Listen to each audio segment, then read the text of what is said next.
பரமசிவன் ஃபாத்திமா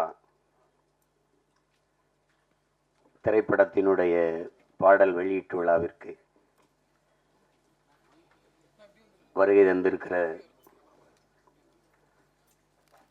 அச்சு ஊடக காட்சி ஊடக அன்பு உறவுகள் அனைவருக்கும்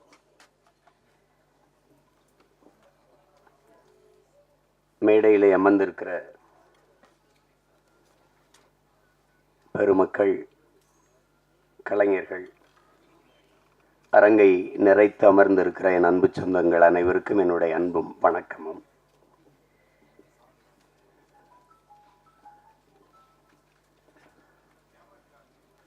பாடல் வெளியீட்டு விழா என்றாலே இசையமைப்பாளர் தான் அதனுடைய நாயகன். ஒரு சிறு வயது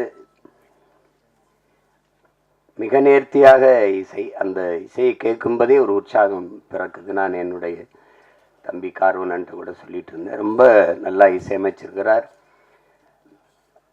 அது குறிப்பாக அந்த திருமண விழாவில் நடக்கிற வந்திருக்க அந்த பாட்டும் சரி, சிவனடியார்கள் ஆடுகிற அந்த பாடலும் சரி, மிக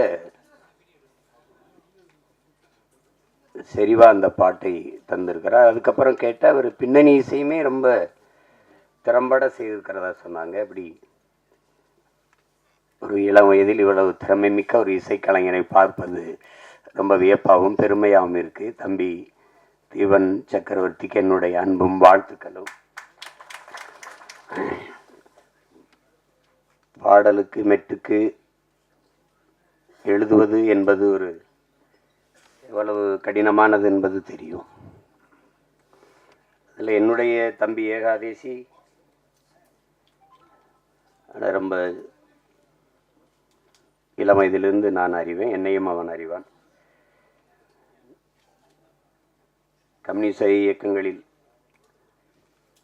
தமிழ்நாடு முற்போக்கு எழுத்தாளர் சங்கங்கள் நடத்துகிற கலை இரவுகளில் தான் நான் என் தம்பியுடைய ஐக்கோ எல்லாரும் நாங்கள் இணைந்தோம்.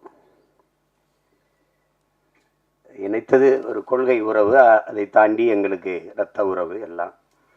தம்பி கார்வண்ணன் குறிப்பிட்டது மாதிரி ஏகாதேசி என்றாலே அந்த ஆத்தாவும் சேல அந்த ஆகாயத்தை போல பாடலை யாரும் மறக்க முடியாது. அது இந்த தமிழ்நாடு தாண்டி உலகம் முழுமைக்கும் போய் சேர்ந்த ஒரு உன்னதமான ஒரு காவிய படைப்பு தான் சொல்லணும். தாயினுடைய அன்பை அந்த சேலையை வச்சு அவன் சொல்லியிருக்கிற விதம் அவன் ஆகச்சிறந்த கவிஞன் என்பதை காட்டும். அதுக்கப்புறம் நிறைய திரைப்படத்தில் பாடல்கள் எழுதிட்டான். இந்த படத்தில் பாடல் எழுதிப்பது எனக்கு பெருமை, ரொம்ப மகிழ்ச்சி. அது என்னுடைய தம்பி கார்வண்ணன் படத்தில் ஒரு வளர்ந்து வருகிற இளைய இசையமைப்பாளரோடு ஒளிப்பதிவாளர் என் தம்பி துரைமுருகன் தான் அந்த காணொலியை காட்டினார். அந்த முன்னோட்டத்தை அவர் எடுத்தோன்னே கேட்டது, இது யார் ஒளிப்பதிவுன்னு. ஏன்னா எனக்கு தெரியும் இது அப்படின்னு. அது சுகுமாரனோன்னா அதான் நினச்சேன் அப்படின்னு. அவனுடைய ஒளிப்பதிவு ரொம்ப சாதாரண ஒளிப்பட கலைஞனாக தான் வந்தான். அப்புறம் சேர்ந்து மிக குறுகிய காலத்துக்குள்ளே அதை கற்றுக்கொண்டு தன்னுடைய திறமையை வளர்த்து சிறந்த ஒளிப்பதிவாளர்களில் ஒருவராக தன்னை நிலைநிறுத்திக்கிட்டான். அவனுடைய கும்கி ஆகட்டும், அதுக்கு முன்னாடி வந்த மைனா, ரெண்டு படமும் மிகச்சிறப்பாக. கும்கிலாம் ஒளிப்பதிவு அசாத்தியமாக செஞ்சுருப்பான். அது நிறைய ஆற்றலை வெளிப்படுத்தினா. அப்புறம் தம்பி சிவகார்த்திகேயன் நடித்த அந்த மான் கராத்தே அந்த படத்திலேயே அவன் ரொம்ப நல்லாயிருக்கும் ஒளிப்பதிவு. இதிலேயே பார்த்துருப்பீங்க, அந்த அதிகாலை அந்த ஒளியை உள்வாங்கி அவன் பதிவு செஞ்ச விதம், அந்த சூரிய ஒளியை உள்வாங்கி பதிவு செஞ்ச விதமெல்லாம் அவ்வளவு அழகாக இருக்கும். அந்த காடுகளில் வயல்வெளிகளில் அவனுடைய கருவி பயணித்து போகிற இது அவ்வளவு தெளிவாக இருக்கும். அது பேசியே தொகுத்து வழங்கியவர்களோட சொன்னாங்க, அவர் சுருக்கமாக பேசிட்டாருன்னு. அவர் தான் மொத்தமாகவே தன்னுடைய ஒளிப்பதிவு கண்களால் பேசிட்டாப்புல. என்னுடைய தம்பி என்பதில் எனக்கு ரொம்ப பெருமை. அவன் தம்பினா சும்மா தம்பி இல்லை, சொந்தமான தம்பி. அவனுடைய அண்ணனும் ஒளிப்பதிவாளர் தான். அவனும் நிழற்பட கலைஞனாக ஒளிப்பட கலைஞனாக திரைப்பி மிகப்பெரிய ஒளிப்பதிவாளராக பல படங்களை செஞ்சு என் தம்பி ஜீவனுடைய தம்பி தான் என் தம்பி சுகுமார் அவர்கள். அப்போ இதில் நடித்திருக்கிற கலைஞர்கள் என்னுடைய அண்ணன் மனோஜ்குமார் அவர்கள் மிகச்சிறந்த வெற்றி படங்களை கொடுத்தார். மண்ணுக்குள் வைரம்னா அவரே ஒரு மண்ணுக்குள் வைரம்தான். முதல் படத்தில் அவ்வளோ ஒரு துணிவோடு ஒரு கதையை தொடுவதற்கு ரொம்ப துணிச்சல் வேணும் அதில்.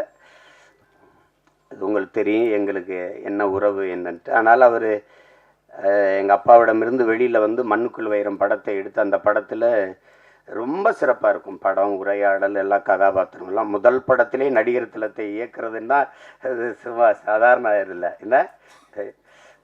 ஆமாம், எங்கள் அப்பா என்ன பாடுபடுவார் பசுமண்ணில். முதல் மரியாதை எப்படின்னு தெரியாது, நான் தான் அதுக்கு எழுத்தாளர். என்ன சொன்னாலும் எங்கள் அப்பா வந்து உரையாடலை ஏற்றுக்க மாட்டாப்ல. 2 பேருக்கு ரொம்ப நேரம் சண்டை நடக்கும். அங்கே நாற்காலியில் எங்கள் ஐயா என்னையே பார்த்துருப்பார். என் மேலே ரொம்ப அன்பு. என்னதான் ஐயா பிரச்சனை உனக்கு உங்கள் அப்பனுக்கும் அப்படின்னாரு. இல்லைங்க, நான் என்ன எழுதி கொடுத்தாலும் அதை வேணான்னு கிழிச்சு போட்டுறேன், தூர போட்டுறேன். என்ன நீ என்ன நினைக்கிற, நான் என்ன பேசணும்னு நினைக்கிறேன், எனக்கிட்ட சொல்லு, நான் டேக்கில் பேசி விட்டுறேன். அப்போ அது சொல்லிடுவோம். காட்சி நடந்து வரவில் இந்த இடத்துல எங்கள் ஐயா எங்கள் அப்பா என்ன பண்ணார், கட் ஓகே அப்படின்ட்டு போயிடுவாப்ல. ஏழை சொன்னோன்னே எங்கள் ஐயா அந்த வேட்டி எடுத்து தொடச்சிட்டு இப்படி தேடுவோம். அப்புறம் நான் அந்த கூட்டத்தில் நிற்பேன், இப்படி பார்த்துட்டு ஓகே அப்படின்னு கேட்பார். ஏன்னா இது நான் நீ சொன்னது வந்துடுச்சா அப்படின்னு. ஓகே அப்படின்னு. இவர் 2-3 தடவை இது நடந்துக்கிட்டு இருக்குது. எங்கள் அப்பா கவனிக்கல. ஒரு தடவை நம்ம ஓகே சொன்ன பிறகு வேற யார்கிட்ட ஓகே கேட்குறாரு, யாரு அப்படின்னா அப்படி திரும்பி பார்த்தா கூட்டத்தில் நான் உடனே துண்ணு, இங்கே என்ன நடக்குது அப்படின்னு. நான் ஒரு பக்கம் ஓட, எங்கள் ஐயா ஒரு பக்கம் ஓடி தெரித்து.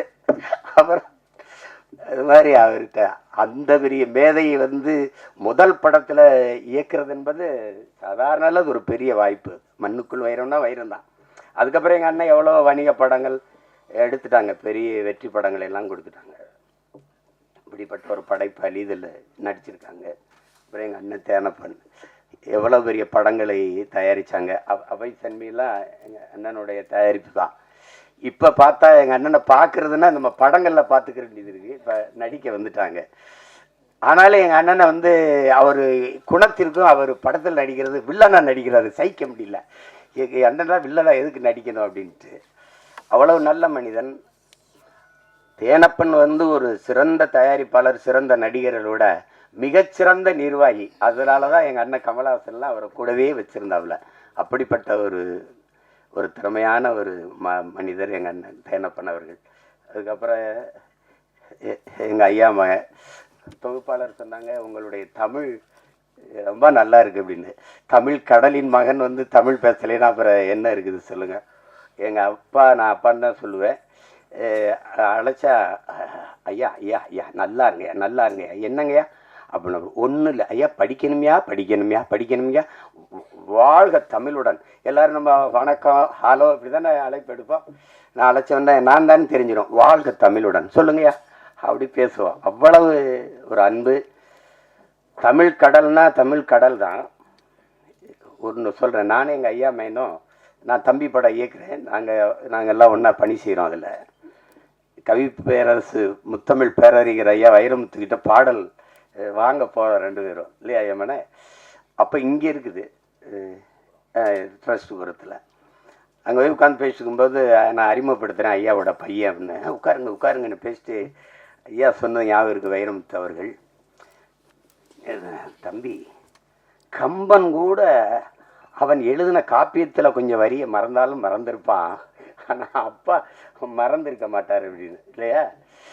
அவ்வளோ பெரிய அறிஞன் அவர். தமிழ் கடல்னா சும்மா இல்லை. அப்படி ஒரு பேரறிஞருடைய பெரிய தமிழ் பொக்கிஷத்தினுடைய மகன் எங்களுடைய ஐயா மகன். எனக்கு எப்போவும் எங்கள் ஐயா மகன், அவருக்கு எப்போவும் நான் அராஜகந்தான். அதெல்லாம் அதுக்கப்புறம் சொல்லணும்னா எங்கள் அண்ணன் MS பாஸ்கர் இப்போ சொல்லி சிரிச்சுக்கிட்டு இருந்தான். இவன்லாம் ஏன்டா நடிக்க வந்தான்னு சில பேரை தோணும். எங்கள் அண்ணன் ஏன் இவள் நாள் நடிக்க வரலைன்னு தோணும். ஒரு பின்னணி கலைஞனாகவே இருந்து திரைமறைவிலே தன் குரலாலேயே பல பேருக்கு நடிப்புக்கு உயிர் ஊற்றிய ஒரு மாபெரும் கலைஞன். ஒரு காலம் அவரை கைவிடாமல் கொண்டாந்து நம்ம முன்னாடி நிறுத்திடுச்சு. எந்த கதாபாத்திரம்னாலும் ஆகச்சிறப்பாக செய்யக்கூடிய ஆற்றல் இன்னைக்கு தமிழ் திரையுலகில் எங்கள் அண்ணனுக்கு தான் இருக்குது. அது பல படங்களை சொல்லலாம். அது சிறிய கதாபாத்திரம் பெருசு அப்படிலாம் கிடையாது. அதுவும் ஒரு தவம். இப்போ என் தம்பி சொல்லும்போது சிவாஜி மாதிரின்னு எங்கள் அண்ணன் கூச்சப்பட்டார். நாங்கள் உங்களை சிவாஜின்னு சொல்லலை. அது மாதிரின்னா மாதிரின்னு எப்படின்னா அந்த ஈடுபாடு. உதாரணமாக இப்போ எங்கள் ஐயாட்ட சொல்கிறேன். எங்கள் ஐயாவுக்கு பசுமன் படத்தில் நடிக்கும்போது அண்ணன் சிவகுமாரை உங்களுக்கு தெரியும், அது ஒரு பிசாசு. ராதிகா மேர தெரியும், அவங்க ஒரு பிசாசு. எல்லாருமே மிகச்சிறந்த கலைஞர்கள். அந்த திரையை வந்து உயிராக நேசிக்கிற ஒரு கலைஞர்கள். இது எங்கள் அப்பா, அப்போ கண்ணன் ஐயா ஒளிப்பதிவு எல்லாம். இப்போ இவங்க என்னன்னா எப்போ படப்பிடிப்புனாலும் அதிகாலையில் ஒரு 5 மணி, அதிகாலையில் ஒரு 4 மணி, அப்படி வச்சா இங்கேருந்து வண்டி போய் நாங்கள்லாம் நிற்கும்போது ஒரு நாற்காலியை போட்டு ஒரு ஆள் உட்காந்துருக்கும். அது யாருன்னா எங்கள் ஐயா நடிகர் திலகம் அவர்கள் உட்கார்ந்துருப்பாங்க. தினம் கூச்சப்படுவாங்க, என்னடா நம்ம இவ்வளவு முன்னாடி வந்தோம், அதுக்கு முன்னாடி வந்து உட்காந்துருக்காரடா அப்படின்னு நினச்சி இவங்க எல்லாம் கூடி பேசுகிறாங்க. நாளைக்கு எப்படியாவது நம்ம சீக்கிரம் அவருக்கு முன்னாடி ஒரு 5 நிமிஷமாக அதுக்கு முன்னாடி வந்துடணும்ன்ட்டு. புரியுதா அவங்களுக்கு? எல்லாரும் பேசி வச்சு வரும்போது அதே மாதிரி முன்னாடி நாற்காலி போட்டு உட்காந்துருக்காப்புல. ஏண்டாடே ஐயோக்கிய பிள்ளைகளா, எனக்கு முன்னாடி நீங்கள் வந்துடுவீங்களா அப்படின்னு. அந்த இதில் இத்தனை படம் நடித்தோம். அந்த ஈடுபாடு, அந்த முனைப்பு, அந்த ஆர்வம், ஒரு துளியும் குறையாத ஒரு மகனை நம்ம பார்க்கவே முடியாது திரையுலகில். அது மாதிரி இப்போ எங்கள் அண்ணனுக்கு என்னென்னா எந்த கதாபாத்திரம் கொடுத்தாலும் அந்த அர்ப்பணிப்பு முழுக்க உள்வாங்கி அந்த கதாபாத்திரத்தின் தன்மையோடு இணைந்து வெளிப்படுத்துகிற ஆற்றல் இன்றைய தலைமுறையில் எங்கள் அண்ணன் எம்எஸ் பாஸ்கருக்கு இணையாக யாரும் இல்லை. அது சின்ன இப்போ நீங்கள் அண்மையில் இப்போ ஓடிக்கொண்டிருக்கிற டூரிஸ்ட் ஃபேமிலி அந்த படத்தை பார்த்தீங்கன்னா கூட அந்த அந்த பையனை தம்பி சசியை வந்து இவர் கொடுமைப்படுத்துகிறாருங்கும்போது நம்ம கோபமாக வரும்.